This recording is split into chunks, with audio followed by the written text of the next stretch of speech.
gone, right? Half the roof is gone. This whole wall, I mean, is gone. This is just some of the damage left behind after a confirmed EF3 ripped through the Preston Hollow neighborhood.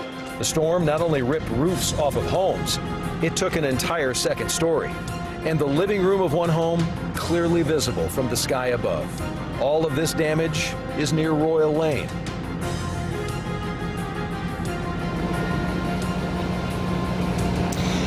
And several areas in Garland took a beating. Chopper 11 surveyed the damage at Shiloh and Miller. Large buildings that appear to be warehouses were shredded into pieces. Even worse, the metal pieces then flew at homes located across the street. You can see sheet metal twisted and wrapped around trees and piled up in front and around several homes in the area. Dallas was not the only city hit.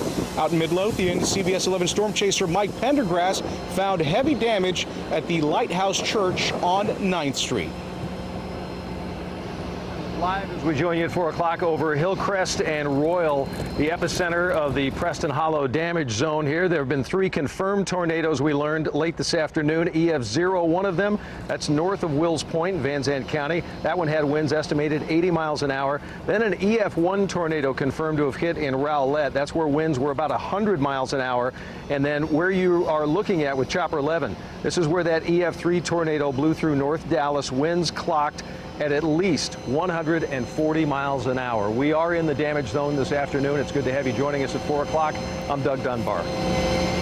And I'm Ken Molestina, and as Doug was mentioning, Preston Hollow, one of the hardest hit areas here in Dallas. Of course, the cleanup extremely extensive today. If you look behind me, you get a sense of just how extensive the damage is. Almost every block, every street that you see around here, this is what it looks like. As far as the eye can see, damaged homes, trees that have been snapped in half, a lot of debris. And of course, this is an area that is still without power right now as crews are working to try and fix things here as quickly as they can. But obviously, this is a tall order, a big task they have on hand. Dallas County Judge Clay Jenkins today declaring the area a disaster. All of this in an effort to get aid to this area as quick as possible. I want to give you a look at the damage near Walnut Hill and Midway Road. Thankfully, there have been no reports of deaths. Dallas Fire Rescue telling us that 3 people were taken to the hospital. Yeah, Ken, as you and I have been walking around the last few hours looking at everything and the magnitude of the destruction, it is surprising that we are not talking about severe injury or even death. Hundreds of thousands of people also, as a result of all of this last night, still without power this afternoon. Encore still working to get things back on. They rally in moments like this. We get out-of-state help as well. Several schools were closed today because of the damage or a lack of power. Anything around this neighborhood with traffic and lights is a mess, I'll just tell you. Driving in, lots of police officers working 4-way intersections, keeping people safe. It's your reminder to treat intersections like a 4-way stop, and any and all times that you see them, treat it as a 4-way stop sign. It's as simple as that. So I'm in front of the Devlin home, and I say in front of their beautiful backyard. This is the place where Phil and Tina used to enjoy their summer evenings. So here's the situation. All of this damage that you see here, the Devlins told us, was done within about 60 seconds last night. This home they bought 5 years ago. This is the retirement home for them. And remember the June storms where the crane collapsed and we had a death in downtown Dallas? They had to redo the entire pool back here because they had damage from that storm back in June, and this is now what they're left with after they just finished the renovation on this thing less than a month ago. And here's the other craziness. We cover storms like this all the time. You look at the magnitude of destruction, what a tornado affects and things it leaves behind. Hundreds of thousands of dollars in damage. And sitting right here, and this is the first time I'm picking it up, I bent over and looked at it before. This is the Maroon Roses Spring of '97 Aaron Devlin trophy that appears completely unharmed, sitting right here literally on the pool deck as I walked up just a little bit ago. So the span of hundreds of thousands of dollars in damage and the simplest little things can survive. We got team coverage as we join you this afternoon at 4 o'clock from the Preston Hollow neighborhood. We have covered North Dallas, over to Garland, east to Saxe as well. Also, we'll talk about what you need to know if you've sustained any kind of damage to keep you from getting taken from the bad guys, because a lot of them come out in times like this. Let us get underway this afternoon with J.D. Miles. J.D., I know you're over at Dallas Lutheran School with a lot more on what things look like there. Tell us. Doug, classes are on hold here at Dallas Lutheran School, and one look around me, you can see why. Tremendous roof and water damage to the main building here behind me, but it's what little is left of the athletics department behind that has a lot of students here heartbroken. The new transport van that Katori Stone and other Dallas Lutheran School students had just helped raise money for sits beaten and battered among the debris left behind by a tornado that ravaged the small campus. The families, the students all put so much work into buying that van to help transport students, and in a matter of minutes it's just gone. Students and teachers surveyed the damage after the storm ripped off the roof of the main building and flooded areas, including a new concession area. I mean, it really, really hurts me because I love this place. I want to come back to school, but I mean, it hurts to look at. Natalie Dodgen hurts looking at pieces of the school's athletic program now scattered across a playing field and swept off into a nearby embankment. No one was inside the school when the tornado passed, which may be the only comforting thought for students who are now getting a lesson about the power of nature. I mean, I've never witnessed tornado destruction one-on-one, but wow, it's devastating. And we don't know at this point when or where classes will resume here. Coming up at 5, we will talk to some of the homeowners here in the Lake Highlands, Northeast Dallas neighborhood who rode out this storm, including one who is so grateful that his 57-year-old house had a basement. Live in Dallas, J.D. Miles, CBS 11 News. All right, JD, thank you very much. And of course, we're going to check back in with you at 5 o'clock to get that side of the story. You know, folks, as you would imagine, these storms have caused a lot of problems, a lot of headaches for your Monday morning, including the closure of a lot of schools out here in the area. Of course, following the storm damage, it was so extensive that schools had to close down, including Walnut Hill Elementary, one of the hardest hit schools. We had a chance to take a look at it last night. That school is located on Midway Road near Walnut Hill Lane. You can see the roof. It was partially peeled off and the windows were blown out. I was also told that they had heavy flooding inside there late last night when we had a chance to take a look at it. Some signs and some light poles were nearly ripped out of the ground, and the trees, they are everywhere. That seems to be sort of the common sight around the impact zone around here. A man who lives in the neighborhood described the area as a, quote, war zone.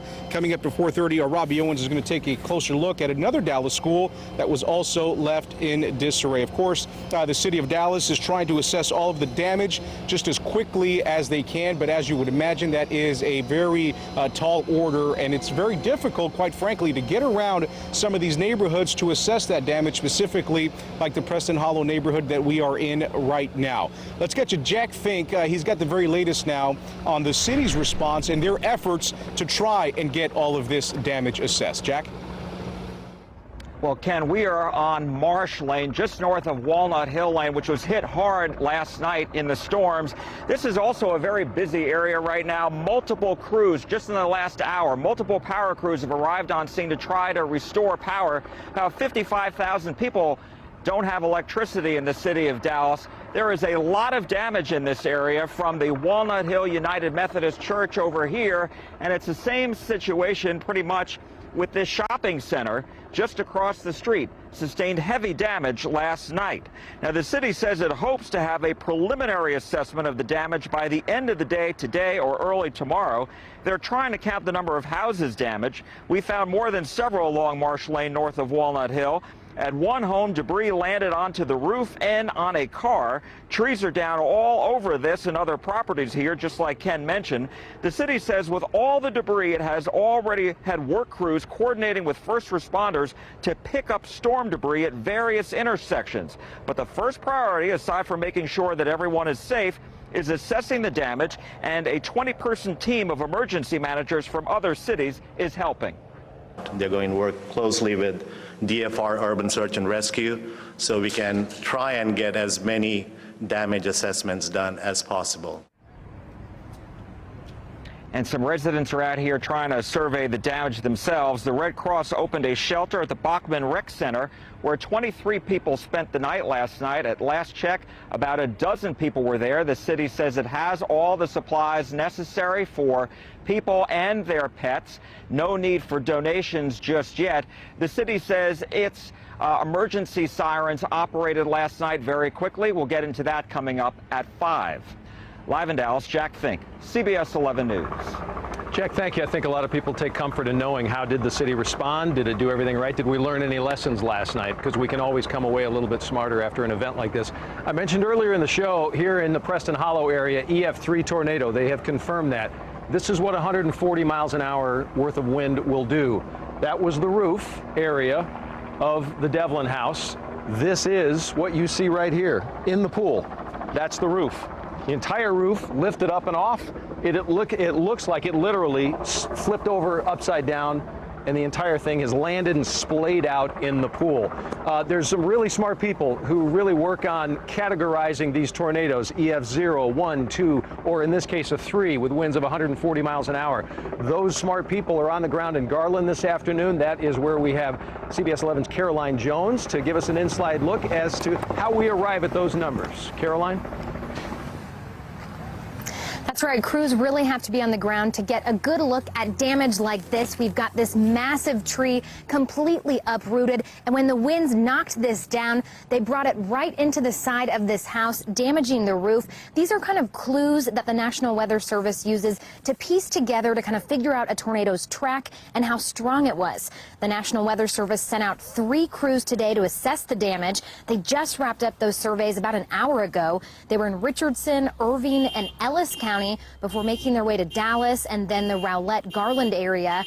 The meteorologists are looking at how the storm impacted trees, power lines, and homes.